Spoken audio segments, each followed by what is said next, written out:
جنت البقیع کی ایک بات بتا دوں، آپ زیارت کر کے وہاں سے نکلا تو دروازے پہ کوئی متولی صاحب کھڑے تھے، کہنے آپ نے اندر وہ جو بیویاں ہیں ان کی زیارت کی؟ میں نے کہا نہیں، میں ابھی صرف یہاں سے زیارت کر کے جا رہا ہوں، کبھی موقع ہوا تو چلا جاؤں گا۔ جناب ان کے بڑے مرتبے ہیں۔ میں نے کہا ٹھیک ہے، آپ فرما رہے ہیں تو آپ کے نزدیک بہت بڑے مرتبے ہیں۔ نہیں جناب، یہ دنیا کی سب سے بلند مرتبہ خواتین ہیں۔ میں نے کہا جناب میں آپ کی بات مانوں یا قرآن کی بات مانوں؟ آپ یہ فرمانا کہ یہ جو پیغمبر کے گھر کی بیویاں یہاں بیٹھ آرام کرنی ہے، دنیا کے سب سے بلند مرتبہ خواتین ہیں، میں آپ کی بات مانوں یا قرآن کی بات مانوں؟ یعنی کیا قرآن کے اس کے خلاف لکھا ہے؟ میں نے کہا جی۔ اچھا کہاں لکھا ہے؟ میں نے کہا سورہ احزاب پڑھیے۔ سورہ احزاب میں لکھا ہے پیغمبر آپ اگر اپنی ان بیویوں کو طلاق دے دیں تو اللہ ان سے بہتر بیویاں دے گا جو مومنہ ہوں گی، عبادت گزار ہوں گی، نمازی ہوں گی، پرہیزگار ہوں گی۔ تو کچھ بہتر تھی جو اللہ نے کہا نا، اگر کوئی ان سے بہتر ہوتی ہی تو اللہ یہ کیسے کہتا کہ اگر آپ ان کو طلاق دے دیں گے تو اللہ ان سے بہتر دے گا؟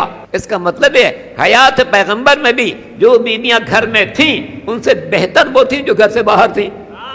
اور میں نے کہا ایک بات اور بتا دیجیے، کیا آپ کسی ایسی شخصیت کو جس کا دل ٹیڑھا ہو مومن مان سکتے ہیں؟ کہ نہیں صاحب یہ کیسے ہو سکتا ہے؟ جس کا دل ہی ٹیڑھا ہے، دل ہی سالم نہیں ہے، وہ کیسے ایمان لا سکتا ہے؟ میں نے کہا سورۃ تحریم میں لکھا ہے وَإِن تَتُوبَا إِلَى اللَّهِ فَقَدْ سَقَطْ قُلُوبُكُمَا، اے پیغمبر کی دو بیویاں، تمہیں چاہیے کہ تم توبہ کرو اس لیے کہ تمہارے دل ٹیڑھے ہیں، تمہارے دل ٹیڑھے ہیں۔ تو آپ، میں نے کہا جناب یہ بات یاد رکھیے کہ سرکار دو عالم کے گھر میں جو تھی ان سے بہتر وہ تھی جو گھر سے باہر تھی۔ تو آپ کیسے کہہ سکتے قیامت تک جو خواتین دنیا میں آ رہی ہیں وہ ان سے بہتر ہیں؟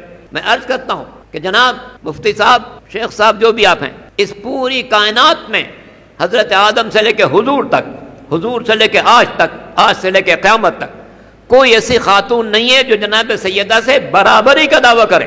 جب برابر نہیں ہو سکتی بہتر کیسے ہو سکتی ہے؟ کہ آپ نے دعویٰ بہت بڑا کیا ہے۔ میں نے کہا میں دعوے کو دہراتا ہوں اور اس کی دلیل پیش کرتا ہوں۔ میں اپنے دعوے کو دہراتا ہوں کہ حضرت آدم سے لے کے حضور تک، حضور سے لے کے آج تک، آج سے لے کے قیامت تک کوئی ایسی خاتون نہیں ہے جو جناب سیدہ سے برابری کا دعویٰ کرے، اور اس کی دلیل بالکل واضح ہے۔ جناب سیدہ کے علاوہ کون ہے جس کا باپ انبیاء کا سردار، جس کا شوہر اولیاء کا سردار، جس کے بچے جوانان جنت کے سردار، جو خود خواتین عالم کی سردار؟ باپ کو دیکھو کون ہے؟ طٰہٰ، یاسین، مزمل، مدثر، رحمت للعالمین، شفیع المذنبین، خاتم الانبیاء، احمد مجتبی، محمد مصطفیٰ صلی اللہ علیہ وسلم۔ شوہر کو دیکھو کون ہے؟ امیر المومنین، امام المتقین، یاسب الدین، قائد الغر المحجلین، اسد اللہ الغالب، غالب علی کل غالب، امیر المومنین علی بن ابی طالب علیہ السلام۔ بچوں کو دیکھو کون ہے؟ سیدین ہیں، کوکبین ہیں، عرش الہی کے گوشوار ہیں، پیغمبر کے پیارے ہیں، جوانان جنت کے سردار ہیں، الحسن والحسین سیدہ شباب اہل جنت۔ سیدہ کے علاوہ کس کو ایسے بیٹے ملے؟ پھر خود شہزادی کے بارے میں پیغمبر کے کیا فرمان؟ دونوں طریقے کی روایت موجود ہے، فاطمۃ سیدۃ نساء العالمین وہ فاطمۃ سیدۃ نساء اہل الجنہ۔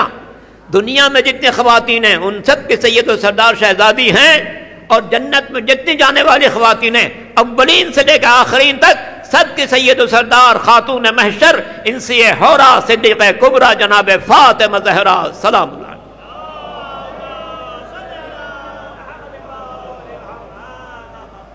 اور سرکار دو عالم کا یہ ارشاد کہ لولا علی لما کان لفاطمہ کفو آدم بمن دونہ، اگر علی دنیا میں نہ آتے تو میری بیٹی کا کوئی شریک حیات ہو نہیں سکتا تھا۔ آدم سے لے کے آج تک کے انسانوں میں صف انبیاء کو جمع کر دیا۔ اگر کوئی کہے اللہ کے رسول، کیا آدم اپنے علم کے باوجود، کیا نوح اپنی صفت کے باوجود، کیا ابراہیم اپنی خلت کے باوجود، کیا موسیٰ اپنی شجاعت کے باوجود، کیا عیسیٰ اپنے زہد و تقویٰ کے باوجود اس قابل نہیں تھے کہ فاطمہ کے شریک حیات بنے؟ تو پیغمبر کا جواب یہی ہوگا کہ یقیناً میری بیٹی اتنی باعظمت ہے، اس کا شوہر صرف وہ ہو سکتا ہے جس میں آدم کا علم بھی ہو، نوح کی صفت بھی ہو، ابراہیم کی خلت بھی ہو، موسیٰ کی شجاعت بھی ہو، عیسیٰ کا زہد و تقویٰ بھی ہو، یوسف کا جمال بھی ہو، سلیمان کا کمال بھی ہو۔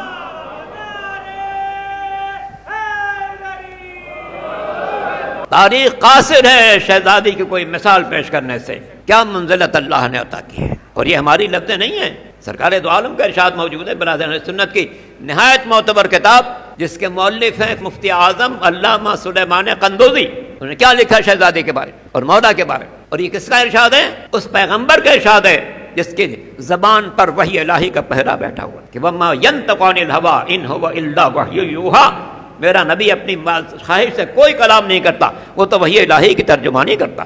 اس پیغمبر کا ارشاد ہے من اراد ان ينظر الى آدم فی علمہ وَإِلَى نُوحٍ فِي صَفْوَتِهِ وَإِلَى إِبْرَاهِيمَ فِي خُلَّتِهِ وَإِلَى مُوسَى فِي هَيْبَتِهِ وَإِلَى عِيسَى فِي زُهْدِهِ فَلْيَنظُرْ إِلَى وَجْهِ عَلِيِّ بْنِ أَبِي طالب، جو آدم کو ان کے علم میں دیکھنا چاہے، جو نوح کو ان کی صفوت میں دیکھنا چاہے، جو ابراہیم کو ان کی خلت میں دیکھنا چاہے، جو موسیٰ کو ان کی شجاعت میں دیکھنا چاہے، جو عیسیٰ کو ان کے زہد و تقویٰ میں دیکھنا چاہے، اسے چاہیے کہ علی کو دیکھے۔